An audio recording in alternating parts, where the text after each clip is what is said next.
কেউ নাই আমাদের পাশে, অ্যাকচুয়ালি কেউ নাই, কারণ তাদের তো আর ভোট পরীক্ষা দিতে হবে না। ভার্সিটির যে ভাইয়ারা ওরা তো আসতে পারে, ওরা তো কিছু বলতে পারে। ওটা নিয়ে আমরা সবাই আন্দোলন করছিলাম কেন? কারণ আমাদের সবার ফিউচারের উপর ডিপেন্ড করতেছিল।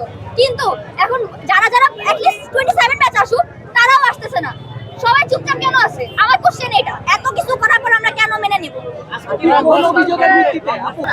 আপনি সবকিছু কি করেন, অবজার্ভ করেন, আপনি একটু মিডিয়াতে তাকিয়ে কথা বলেন। আপনি সবকিছু অবজার্ভ করেন, সবকিছু মিলে আপনি বলেন উনি সুস্থ মস্তিষ্কের মানুষ কিনা, উনি নয়, উনি স্টেবল কিনা, আপনি এটা বলেন। ওরা দুঃখ ধরে আমি পানি খাবো? হ্যাঁ, ওরা দুঃখ ধরে পানি খাবো। কটা মানুষের স্বপ্ন ভাঙছে, কটা মানুষের স্বপ্ন ভাঙছে। যারা যারা বুয়েট টার্গেট, তাদের কি 90 আপ না উঠলে তারা একটা মেয়েকে সুইসাইড করছে? ও তো জানতো না, ও তো সুইসাইড করার আগেও জানতো না যে কোশ্চেনে ভুল ছিল। ও কি জানতো? ওর প্রাণেরই দেয়। আমাদের সাথে যে ক্ষতিটা হয়েছে ওইটা তো এখন ওনার দুঃখ দিয়ে আমরা পানি খাবো না, ওনার দুঃখ দিয়ে আমরা কি করবো? উনি ক্ষমা চাবে, উনি ক্ষমা চাবে। আমি বলবো ইকে যে আমাদের প্রধানমন্ত্রীকে, একজন কোটা বাঁচাইতে যায়, একজন কোটা বাঁচাইতে যায় গদি ছাড়ছে, আপনি শিক্ষামন্ত্রীর বাঁচাইতে যায় উল্টাপাল্টা কিছু করেন।